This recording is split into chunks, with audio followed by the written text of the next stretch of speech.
안녕하세요. C++ 프로그래밍을 하다 보면 결국엔 데이터를 어떻게 다루느냐가 코드 전체의 품질을 결정하더라고요.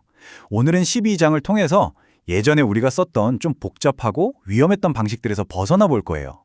C++가 제공하는 아주 강력한 컨테이너와 알고리즘으로 우리 코드가 얼마나 더 안전하고 또 우아해질 수 있는지 지금부터 한번 알아보겠습니다. 자, 화면에 보이는 이 코드 혹시 좀 익숙하신가요? 직접 메모리를 할당했다가 또 잊지 않고 해제해줘야 하고 포인터 연산으로 배열의 경계를 아슬아슬하게 넘나들던 그런 기억 말이에요. 만약 내 얘긴데? 하셨다면 정말 잘 오셨습니다. 잠시 후에 여러분의 코드를 완전히 바꿔놓을 훨씬 더 안전하고 효율적인 방법을 만나게 되실 거예요. 자, 그럼 우리가 도대체 어떤 문제를 해결하려고 하는 건지 전통적인 C 스타일 배열이 가지고 있었던 문제점들부터 한번 짚고 넘어가 보죠. 한번 비교해 볼까요? 왼쪽이 바로 예전 방식인 C 스타일 배열이에요. 개발자가 일일이 메모리를 관리해야 하니까 깜빡하면 바로 메모리 룻으로 이어지죠. 그리고 배열 크기를 넘어서는 접근을 전혀 막아주지 않아서 정말 예측 불가능한 버그의 원인이 되기도 하고요. 반면에 오른쪽에 있는 STL 컨테이너를 보세요. 이런 위험한 작업들을 전부 자동으로 처리해주고요. 심지어 내장된 안전장치까지 제공합니다. 바로 이런 문제들을 해결하기 위해 등장한 게 STL 컨테이너인 거죠. 네, 그 해답이 바로 여기에 있습니다. C++의 가장 강력한 기능 중 하나죠. 바로 표준 템플릿 라이브러리, STL입니다. STL은 말하자면 아주 잘 만들어진 데이터 금고 같은 거예요. 우리가 데이터를 정말 안전하고 효율적으로 다룰 수 있게 해주는 멋진 도구들이 가득 들어있거든요. 이 STL 컨테이너들은 크게 4가지 종류로 나눠볼 수 있어요. 먼저 시퀀스 컨테이너는 데이터를 책꽂이에 책을 꽂듯이 순서대로 착착 저장하는 방식이고요. 연관 컨테이너는 마치 사전처럼 키를 기준으로 데이터를 정렬해서 보관하죠. 그리고 비정렬 연관 컨테이너는 해시 테이블을 써서 정렬은 포기하는 대신 정말 미친 듯이 빠른 검색 속도를 자랑합니다.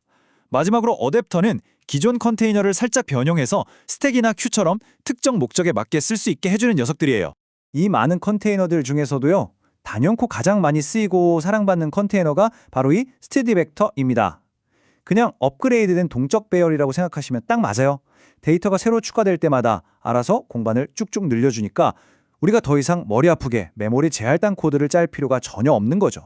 이 화면 하나가 모든 걸 말해주지 않나요? 왼쪽 코드를 보세요. 복잡한 포인터 연산에 수동 메모리 관리에 정말 실수하기 딱 좋게 생겼죠? 그런데 오른쪽 스터디의 벡터를 사용한 코드는 어떻습니까? 코드가 간결해진 건 물론이고요. 훨씬 더 안전하고 또 누가 봐도 이해하기 쉬워졌습니다. 그런데 여기서 궁금한 점이 하나 생깁니다. 벡터나 리스트처럼 데이터를 저장하는 방식이 전혀 다른 컨테이너들을 어떻게 소트 같은 하나의 알고리즘으로 똑같이 다룰 수 있는 걸까요? 그 비밀의 연결고리가 바로 반복자, 영어로는 아이터레이터입니다. 이게 어떻게 가능한 건지 한번 자세히 들여다보죠. 반복자를 한마디로 딱 정리하면요, 컨테이너를 위한 스마트 포인터라고 할 수 있어요. 일반 포인터처럼 어떤 원소를 가리키는 건 똑같은데 자기가 속한 컨테이너의 시작과 끝이 어딘지를 알고 있어요. 그래서 경계를 벗어나는 위험한 실수를 막아주는 훨씬 더 똑똑하고 안전한 녀석인 거죠. 바로 이겁니다. 이게 핵심이에요. 반복자 덕분에 솔트 같은 알고리즘은 자기가 지금 정렬하고 있는 데이터가 벡터에 들어있는지, 리스트에 들어있는지, 아니면 다른 어떤 컨테이너에 들어있는지 전혀 신경 쓸 필요가 없게 되는 겁니다. 마치 통역사처럼 중간에서 다 알아서 처리해주는 거죠. 이게 바로 일반화 프로그래밍의 엄청난 힘입니다. 자, 이제 C++20에 도입되면서 우리 코드를 훨씬 더 표현력 있고 강력하게 만들어준 거의 혁명에 가까운 변화죠. 진정한 패러다임의 전환, 레인지스 라이브러리를 살펴볼 시간입니다. 렌지에서는요, 우리가 코딩을 생각하는 방식 자체를 바꿔놓습니다.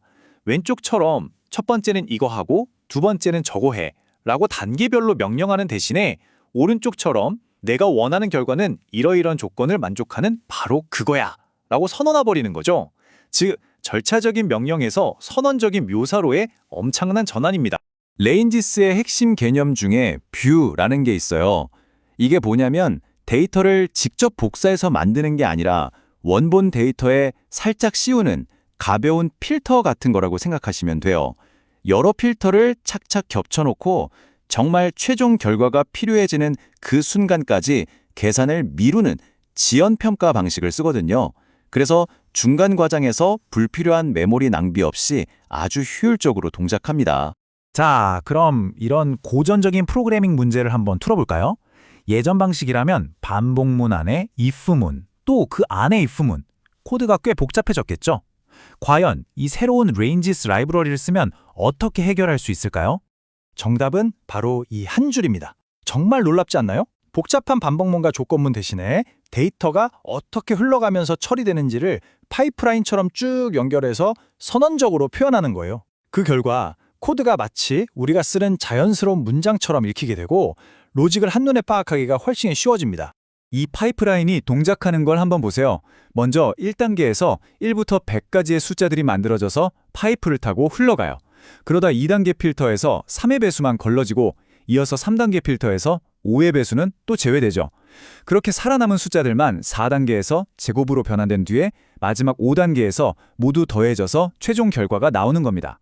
각 처리 단계를 이 파이프 기호로 연결하는 방식, 이게 바로 레인짓의 핵심 아이디어입니다. 스탠드 레인지스가 추구하는 핵심 목표는 아주 명확합니다. 첫째, 개념이라는 걸로 컴파일할 때부터 타입 관련 오류를 미리 싹 잡아내서 안전성을 높이고요. 둘째, 뷰를 써서 데이터 흐름을 선언적으로 표현하니까 가독성이 정말 좋아지죠. 셋째, 알고리즘을 전체 범위에 아주 쉽게 적용할 수 있게 해주고 마지막으로 투영 같은 기능으로 불필요한 코드를 확 줄여서 로직을 아주 간결하게 만들어줍니다. 자, 이렇게나 강력하고 다양한 도구들이 있는데 막상 내 작업에 딱 맞는 컨테이너는 과연 어떻게 골라야 할까요? 컨테이너를 고르는 건 생각보다 간단한 질문에서 시작할 수 있어요. 데이터의 크기가 계속 변하고 순서가 중요한가? 그렇다면 std 벡터가 거의 항상 정답입니다. 크기는 고정되어 있나? 그렇다면 std array가 더 효율적일 수 있죠. 혹시 키값상으로 데이터를 저장하고 정렬이 필요한가? 그럼 std 맵을 쓰시면 되고요. 정렬은 필요 없고 오직 세상에서 제일 빠른 검색 속도만 중요하다 하시면 std unordered 맵을 선택하시면 됩니다. 오늘 우리가 함께 살펴본 이 STL 컨테이너, 반복자, 그리고 C++ 20 레인지즈는요, 그냥 단순히 새로운 기능 목록이 아닙니다. 이건 코드를 더 안전하고 더 깨끗하고 더 우아하게 만들고자 하는 일종의 철학이에요. 이제 과거의 방식에서 벗어나서 이 현대적인 도구들을 여러분의 코드에 한번 적용해 보세요. 여러분의 코드는 과연 얼마나 더 좋아질 수 있을까요? 그 가능성은 정말 무한합니다.